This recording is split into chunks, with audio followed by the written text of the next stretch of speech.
Welcome to St. Alphonsus Wellcast, the podcast where we explore the many facets of health and well-being. This podcast is brought to you by St. Alphonsus Corporate Health and Wellbeing and a generous grant from the St. Alphonsus Foundation. Thanks for listening and enjoy the show. Everyone, and welcome to the St. Alphonsus Wellcast. My name is Amy James. I am a registered dietitian with the St. Alphonsus Corporate Health and Wellbeing Department. And today we've got Candi Zappia. Say hi, Candi. Hello. And we've got Kim Kleaveland, our resident nurse practitioner. Hello. And today we're going to talk about the wonderful world of supplements, which can get kind of hairy since there are so many. And so we're going to kind of just like digest a few common ones initially, but I'm sure that this will probably spool into kind of like a series, a supplement series, if you will. And we'll talk about some more maybe like fun supplements later on that you guys we might may have give heard. More questions than answers. Yeah, exactly. We might, yeah, exactly. We'll leave you with a little bit more confusion. Just kidding. Okay, so I'll go ahead and start this one off, and I'm just going to talk about the OG multivitamin, the MVI, which stands for multivitamin. And OG stands for Original Gangster. Yes, so the OG of the supplements is the multivitamin. Okay, so just to give you guys a little bit of background on dietary supplement products. So these were defined by the 1994 Dietary Supplement Health and Education Act, or the DSHEA of 1994. And by definition, they are intended to supplement the diet containing one or more dietary ingredients, including vitamins, minerals, herbs, other botanicals, amino acids, and other substances or their constituents, which essentially means the non-energy yielding components of food. And so the multivitamin is the most commonly consumed supplement. I saw a bunch of figures ranging from like half of the adult population upwards of like 70% of older adults that consume a multivitamin.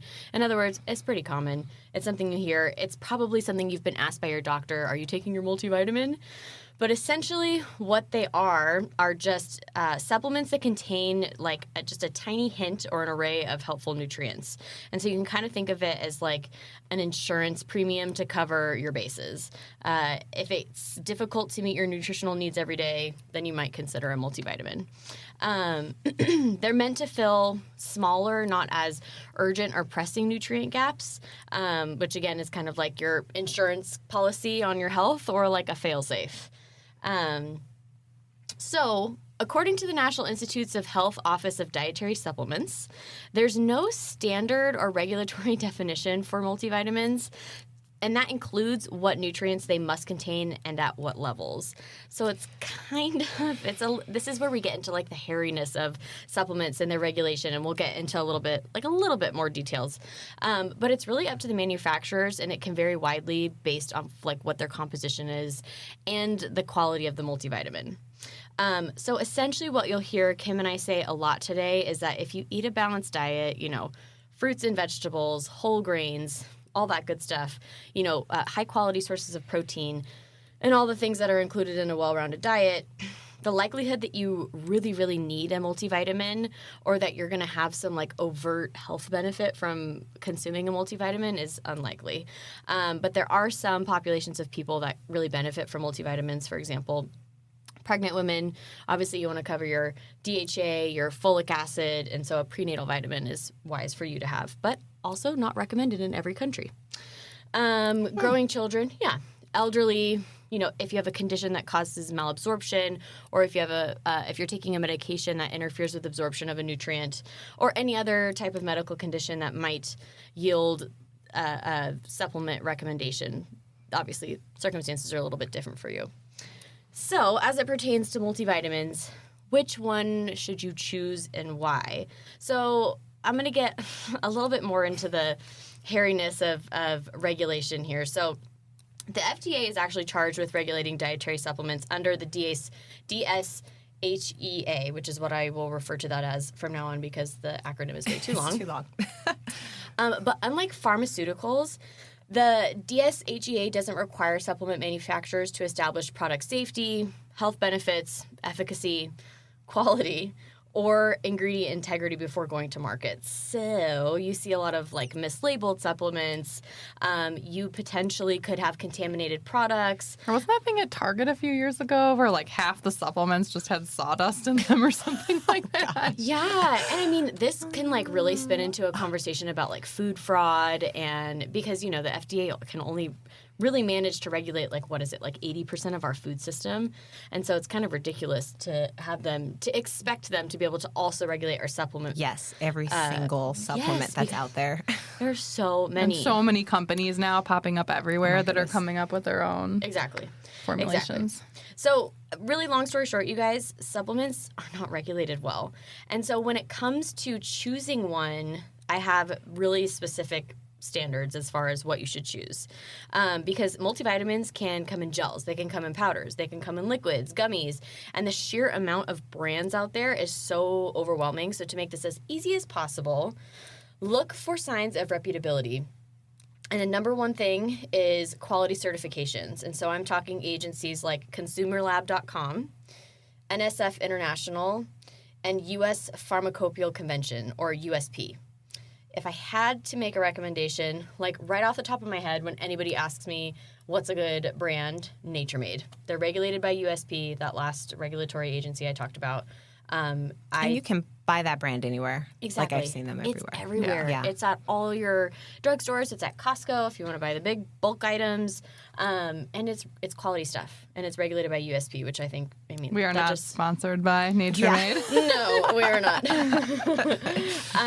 So that's just my recommendation. But again, you're just going to look for those reputability agencies that regulate.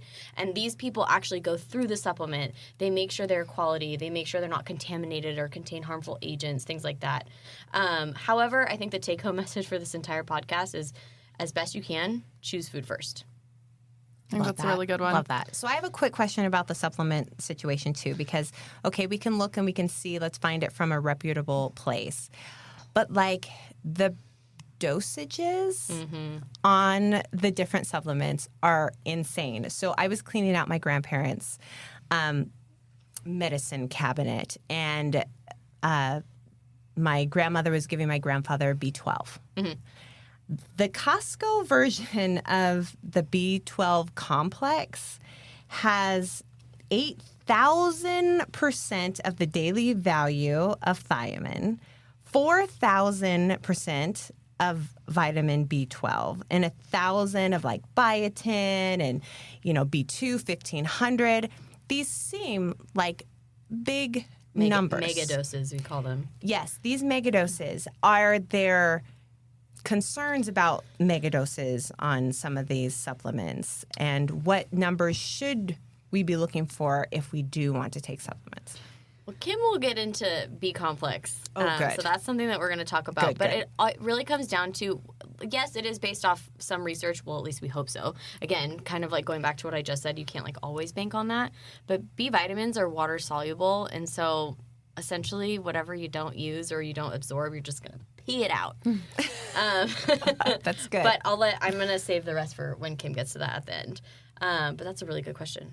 Yeah. There's And a tons really of good point. variability. There's so much variability. But Right. any multivitamin, for example, Amy was just talking about, and any Nature Made versus another brand, they're going to have different amounts of every different kind of vitamin, and there's really no standard there. Yep, Right. there's no regulation on what you have, for it to be labeled a multivitamin, it has to have so many milligrams of blah, blah, blah. There's nothing out there. There's Nothing there. No.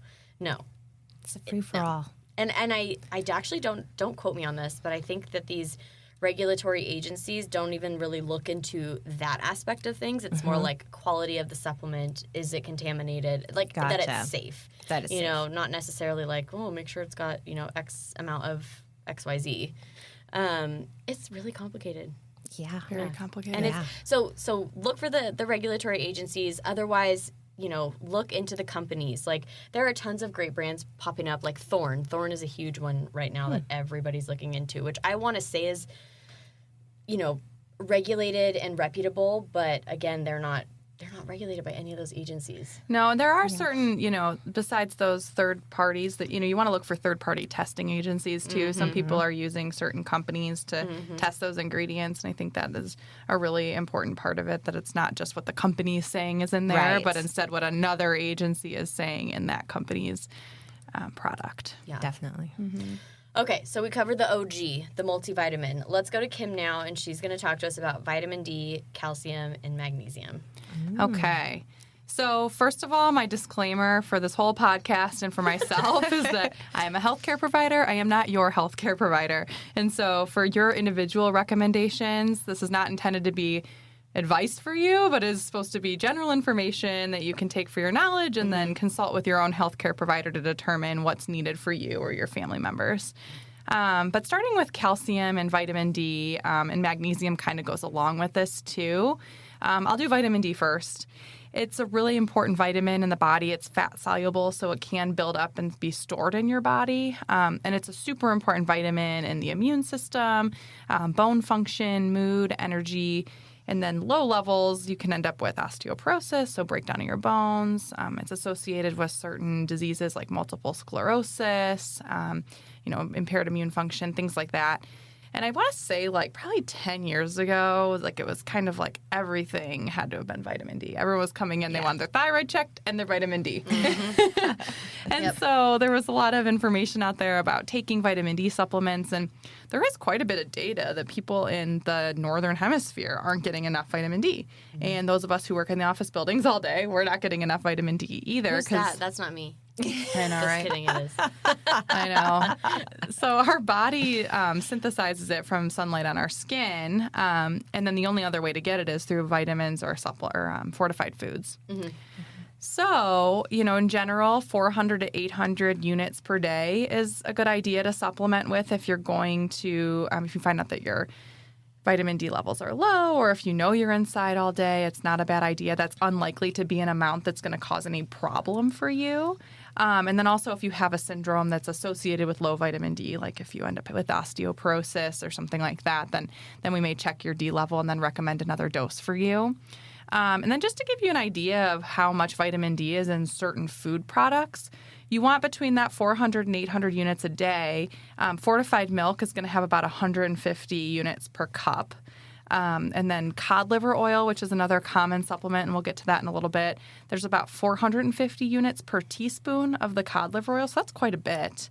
And then about a cup of fortified cereal is 85 international units. And then some other food sources that you may find some in is wild mushrooms, sockeye salmon, oysters, and fortified tofu. And those all have good amounts of vitamin D also.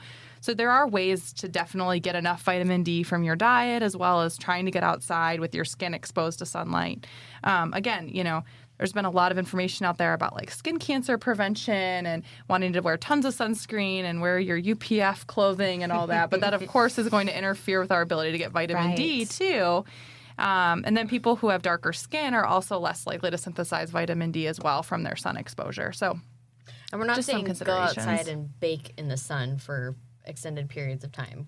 It's 15 minutes? Yeah. And that's, and with as much skin uncovered as is comfortable. So just, something to think about. But it is a really important vitamin, particularly for bone health. And that brings me to calcium. So most people should be getting between 1,000 and 1,200 milligrams per day, and that's between both food and supplement sources combined. And food sources, you'd be looking at dairy products, sardines, collard greens, and then some of those fortified juices and cereals and beans and things like that will have calcium in them.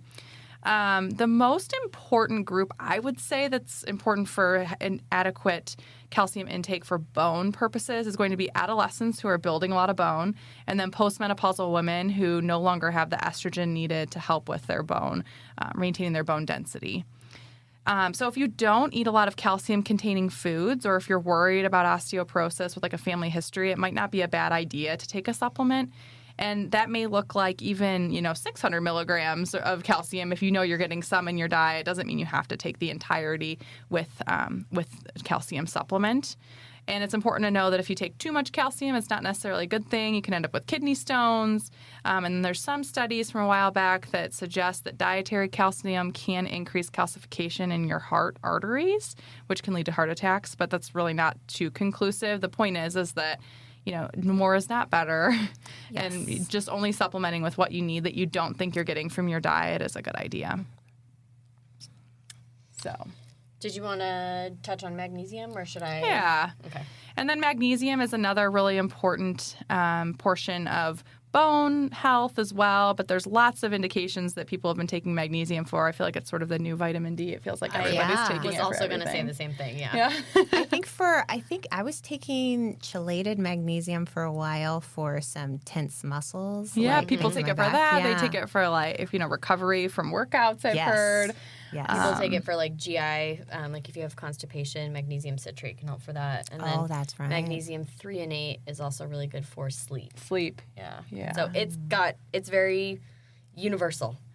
Yeah, and there's a lot of people who are at risk for inadequate magnesium intake in their diet, and that's going to be people who have GI issues that may lead to long-standing diarrhea. You just don't absorb all the magnesium in your diet. If you're an alcoholic or overuse alcohol, older adults aren't going to absorb it as well. People with a poor quality diet, and then type 2 diabetics, interestingly enough. Magnesium also plays a really important role with your glucose metabolism, and so it can lead to insulin resistance as well if you have a low magnesium diet. There's actually not a lot of, I started going down a rabbit hole here, what's the evidence for taking magnesium if you have type 2 diabetes? And there's not enough evidence that it improves glucose metabolism to the point to be used as adjunctive therapy in people who have type 2 diabetes. But it is important just to make sure you're getting enough in your diet. And that's going to be with lots of fresh fruits and vegetables and things like that. Yep. Again, people using diuretics for high blood pressure, or people on proton pump inhibitors like Prilosec or omeprazole for acid reflux, that can also lead to low magnesium. So if you're on certain medications, it might be a good idea to take magnesium. Or, it may not be a bad idea if you're a type 2 diabetic. Or just in general, making sure you have enough magnesium in your diet is a good idea. And then Amy said, it can be used to treat constipation. There's also a role in migraine prevention, too. I heard that, yeah. So there's lots of different roles there for magnesium, but overall, most people are going to be getting enough in their diet if they're getting lots of fruits, vegetables, seeds, and lean proteins. Right. Magnesium always makes me think of eating the rainbow. If you can count, 2 to 3 colors on your plate, chances are you've got, a decent amount of magnesium there. And there's actually quite a bit of evidence, too, of people who take too much magnesium, and then there's been a lot of cases of people ending up with heart attacks from too much of that. So I'd definitely caution with taking too much. Yeah. The recommended daily value from all sources is about 300 to 350 milligrams a day, and they don't recommend taking more than 400 milligrams per day as a supplement. So awesome. Yeah. Okay. All right. Excellent. And so I will now talk to you guys about vitamin C, which is honestly I feel like another one of the OG vitamins that people have been doling out information on, or, you fell on your scooter, here's some vitamin C. Here's some vitamin C. Rub some vitamin C on it. As soon as you sneeze, as soon as you cough, vitamin C. Orange juice. Exactly. So the first thing, why do we use it? Why do we hear it so much? And it's typically taken to stave off the common cold. So you'll see those emergency packets, or you'll have your mom shoving orange juice in your face, you need your vitamin C, you need your vitamin C. And so something that when I was looking up more information on this, and I didn't know that this was actually spurred on by Linus Pauling in the 70s. So if you don't know who Linus Pauling is, he's a double Nobel laureate and apparently the self-proclaimed champion of vitamin C, who promoted daily megadoses in the amount of 12 to 24 oranges a day. What? As a way to prevent colds and some chronic diseases. I think I'd rather have a cold than 24 oranges That's a a lot day. of fiber in there, Yeah, too. you know, I love oranges, but I think I'd probably stop it too. Yeah. Okay, so vitamin C, or you might hear it referred to as ascorbic acid, is a water-soluble vitamin. So that being said, the recommended dietary allowance for adults 19 years and older is 90 milligrams daily for men and 75 milligrams for women. These recommendations change for life stage. So, for example, for pregnancy and lactation, the amount increases from 75 milligrams to 85 milligrams, all the way up to 120 milligrams a day. And smoking, this is a big one. Smoking can actually deplete vitamin C levels in the body. So if you're a smoker, you need an additional 35 milligrams beyond what your RDA is. Now, back to the common cold. So not to disappoint everybody here, but despite it being very popular to be like a common fix for vitamin C, the research actually doesn't really support that. Yeah. Tons of studies have been done saying, you know, mega doses of supplement of vitamin C have really no significant effect on the common cold or its incidence, but it might provide some type of benefit on decreasing the duration or the severity of the cold. So, I mean, not a total crock, you know. If you're kind of like on the path of getting a cold, you can't just like interrupt it with Right. vitamin C. Wouldn't You're that be not just nice? gonna stop it in its tracks. but you 24 could- oranges. Yeah, right. Just you guys have 24 oranges, you're good to go. But you can stop the severity or potentially shorten the length of it. So its role in the body. So it's a water-soluble vitamin. This is where I was going with this. This means that if you guys, you know, take your mega doses of it, like if you take, and I think it's up to like 1,000 milligrams, you're only really going to absorb like 50% of that. And the rest you're just going to pee out. But if you're mega dosing in like 3,000 milligram quantities, you do have the potential to cause like diarrhea, or you could even potentially put yourself at risk for kidney stones. So while I say that there's not a huge threat for upper intake levels, I wouldn't go all Linus Pauling on this. 3,000 seems like you really have to work to get there. Exactly. It's not by accident. It's not by accident. Yeah. So, you know, what comes in like your standard multivitamin or emergency packet when you're getting sick is fine. You're not going to do any damage. Not sure you're going to do anything else otherwise, Right. you know. Right. But if it makes you feel better, then go ahead and do it. So vitamin C's role in the body. So it has a role in controlling infections, healing wounds. It's a really powerful antioxidant, so it can neutralize harmful free radicals or reduce risk of cancer. It's needed to make collagen, which is a fibrous protein in connective tissue that we have in many systems in our body, including the nervous system, immune system, our bones, cartilage, blood, and many others. And then this vitamin also helps make tons of hormones and chemical messengers that we use in our brain and nerve systems. So very, very important. But like I said, maybe not the cure for a cold. Okay. Alrighty. And then to piggyback on that, I'll talk a little bit about zinc. Zinc is another mineral that's getting a lot of attention as far as like I wanted to say suppressing, but I'm thinking the exact opposite. Boosting, immune boosting. Thank you. Immune boosting. It's a trace mineral, so we actually really only need very, very small amounts of it, but it's necessary for almost like 100 reactions in our body. And so it's a major player for like creation of DNA, the growth of cells, building proteins, healing damaged tissue, and, funnily enough, supporting a healthy immune system. And so the RDAs are the recommended dietary allowances. It's funny that we're talking about this right now, you guys, because I taught this in my class today at Boise State. Nice.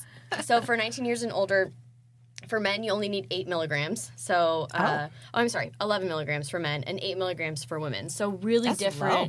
Yeah, really, really different from, you know, in comparison to kind of the numbers that we've been throwing around. So food sources include things like meats, poultry, seafood. Those are all going to be really rich in zinc. There are some plant foods like legumes, so lentils, whole grains. But it's to be said that all of these sources also contain phytates, which phytic acid or phytates bind to zinc and kind of can make that bioavailability a little bit more difficult. So you might see more of a need for a zinc supplement, especially on like your vegetarians or your vegans. Other than that, meat, poultry, and seafood is where you're going to get this. Yeah. All right. Any questions on that one? Okay. No. All right. Well, that was good coverage. Thanks. Kim, why don't you wrap it up with omega-3s and B-complex? Yes. Let's talk about omega-3s first, because I think that there's a little bit more of a role for them for general population. Basically, people who live in countries where they eat more servings of fish per week were found to have lower incidences of certain cancers and cardiovascular disease and things like that. So that's kind of where the whole idea for taking fish oil came from. Omega-3s are the big fatty acid in the fish oil that provides the benefit. They're the powerhouse of anti-inflammation. They can lower your triglyceride levels, which is one of the cholesterol levels in your blood. And then some studies have shown that omega-3s will lower your blood pressure and can change your body composition. Like you'll see in some studies, like a change in waist circumference and things like that. And then they can decrease the fat around the liver. So that has a good implication for people with non-alcoholic fatty liver disease and things like that too. And then your brain health is another piece.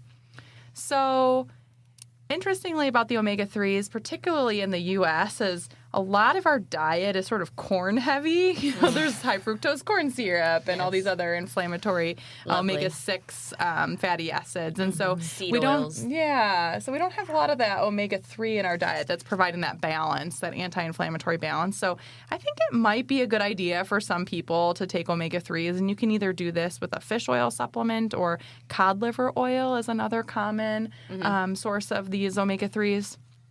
And the doses that they've studied in cardiovascular disease in terms of lowering triglyceride levels and other things are up to like 3 grams per day, so 3,000 milligrams, which is quite a bit. And interestingly to note is that lower doses, like if you're taking like 500 milligrams or 250, didn't really show a lot of benefits. So you kind of have to take the recommended dose in order to get the maximum benefit of these. And then, there's the cod liver oil, which has been studied in like ADHD and some other brain function type things. And there's not great evidence to recommend them as solo treatment for certain neurologic conditions or psychiatric conditions, but they can be supportive for your brain health. One thing to note about that is there's lots of vitamin A and D in cod liver oil. And I'd say in general, a lot of the people that I see that are taking a fish oil supplement are also taking a multivitamin supplement. And so with some of these preparations, you have to be careful that you're not getting too much of any one nutrient that can become toxic in the body. But the cod liver oil is a really good source of the omega-3 fatty acids. One concern that some people will voice is the mercury levels that are in longer living fish, such as cod. Some of the data shows that the commercially available supplements don't really contain that mercury, but that is always a concern. So just kind of thinking about that. And then, if you don't want to do the supplement, you could always just consider eating 3 to 4 servings of non-fried fish per week, and consider small fishes like sardines, which have less mercury in them too. So. Yep. Yeah. That's what I was going to say. Sardines. Lots of That's a big one. sardines. A lot of people complain, too, when they take the cod liver oil that they, burp Yeah. burp the fish. Which, And it's often as a liquid, so you kind of have to drink it. It's not ideal. Yeah, just have your fatty fish, your salmon, your mackerel, your herring. Well, and what if you are vegetarian? Where would you get your omega-3? You can get it from like flaxseed and other seeds will contain those omega-3s. Walnuts. Yeah, that's another good one. Yeah, and like sea algae contains a lot of omega-3s as well. I was going to say also this, for those of you that don't know, if I haven't mentioned it already 1,700 times in our other podcast episodes, I'm 33 weeks pregnant, and one of my favorite things to do is to go on my apps and get my tip of the day. And I just crack up when they're nutrition related, because I think you guys, when I was 16 weeks pregnant, it was like, don't give in to your sugar sweet cravings. Have a carrot instead. And it was like, excuse me? I don't know about you guys out there, but a carrot is not going to satisfy my sweet tooth. Anyway, so I get a kick out of them. But then they were saying something in the last couple of weeks about how omega-3 is really, really important towards the end of pregnancy and the brain development, and how they were making correlations between essentially intelligence of babies the DHA and all that. The DHA, yeah. And it was crazy to me. And so I had this panic attack and went to Costco and bought copious amounts of salmon. which I mean, I eat enough salmon anyway. Right. But that's my recent experience with my omega-3s, you guys. Very important to make sure you're getting enough either in your diet or from supplements. And that's going to be a little bit different like the omega-3s. It's alpha-linoleic acid in the vegetarian sources versus the DHA in the fish sources. And in general, it's thought that maybe the DHA is a little more important than the ALA, but there are vegetarians out there who, can get that anti-inflammatory effect from the ALA as well. Yeah. Okay. Yeah. Okay, so let's wrap it up with B complex, and then we'll be signing off. Yeah, so the B complex information this is a super common one because everyone thinks that more B vitamin is going to give them more energy. Yes. Yeah. Yes, it does. And And it's going to make your pee turn weird colors. It's usually just not the case. B9 is folic acid, so there's a role for pregnant women to make sure for neural tube defect prevention that they end up with enough vitamin B9 or folic acid. And then people who are vegetarian should be taking a B12 supplement because they're likely unable to get that from their food sources. So those are the two people that I think should be taking either a B9 or a B12. And then people who are older, over the age of 50, it's recommended that they consider taking a B12 supplement as well, just mostly because they're probably not consuming enough in their diet and they may have issues with absorption. And then in general, vitamin B2 is riboflavin, and there is a little bit of a role in taking riboflavin in migraine prevention for people who are susceptible. But otherwise, I think a B complex, if you're eating a generally healthy diet, probably is unnecessary. And again, like these mega doses, like you were talking about in your grandpa's. Yes. He probably peed a lot of it out. Yeah. It was unlikely to cause him a lot of harm, but the amount of benefit from megadoses is pretty low. Yeah. Right. That's something a lot of dietitians say. We all have our friend that kind of wakes up and has like a handful of supplements that, they just pop really quick, and we kind of snicker and we say that they've just got really expensive pee. Yeah. Which is because our something that I wanted to say to kind of close out this episode was that, the reason we push food first isn't because we're like food people, even though we are, or dietitians or health and wellness experts. It's because like the bioavailability of these compounds, these vitamins and minerals are so much higher in the food form, aka what I mean to say is that you're going to be able to absorb and utilize and all the other good stuff, the food form of these micronutrients, so much easier and better and more effectively than in a supplement form, which is going to be in a different form and not as bioavailable. Like the ALA compared to the DHA, and like taking an omega-3 and a multivitamin with your Chick-fil-A, not to, hate on Chick-fil-A, isn't going to be giving you much benefit. No. Right. So, no. And I think a lot of people think that they can, kind of eat however they want because they take their handful of pills in the morning, and that's just not the case. So really the focus is on having a colorful, well-varied, well-balanced diet with, Chick-fil-A only once in a while. That is our recommendation. Yes. Okay, anything else on B vitamins? Not really. I mean, this is just a gross overview of the ones that we most commonly see people taking or get a lot of questions about. And again, this could spark a lot of discussion about other supplements and herbs and vitamins and things that people take. There's a lot of companies out there who will take a blood sample and let you know what they think you need. And, they all exist. And, of course, we're all, intrigued by the fountain of youth and vitality. But I think this is a really good overview of some of the more common supplements that we see. Yes. And if you really are someone who's concerned, like you think you might have a deficiency somewhere, go to your provider. Have them test for that. That's the best thing you could do, not some third party let me take your blood or your spit or whatever they're doing. I can't even keep up anymore, you guys. But they market so well, though. I know. Or your food sensitivity kits, whatever. Go to your doctor, have this conversation, because there is a good chance that, someone might fall into a higher risk category, whether that be age or a medical condition or what have you. And you might need to supplement with something. Or maybe the dietary restrictions that you follow puts you in a higher risk category for some type of deficiency. So all really healthy conversations to have with your healthcare provider. That sounds good. Yeah. Alrighty. Well, I think that wraps it up for this episode. Thank you, everybody. I'm sure we'll have a part tour coming out with something, maybe some more fun sleep supplements, or if you have any suggestions, feel free to reach out to us at sawellness@stalfonsis.org, and we are happy to cover it. Until then, we'll catch you next time. Bye. Thank you for listening to this episode of St. Alphonsus Wellcast, brought to you by St. Alphonsus Corporate Health and Wellbeing and the St. Alphonsus Foundation. Always be sure to catch new episodes by subscribing to us through all major podcast platforms, including Apple, Google, and Spotify. We hope you'll tune in again. Until then, be well.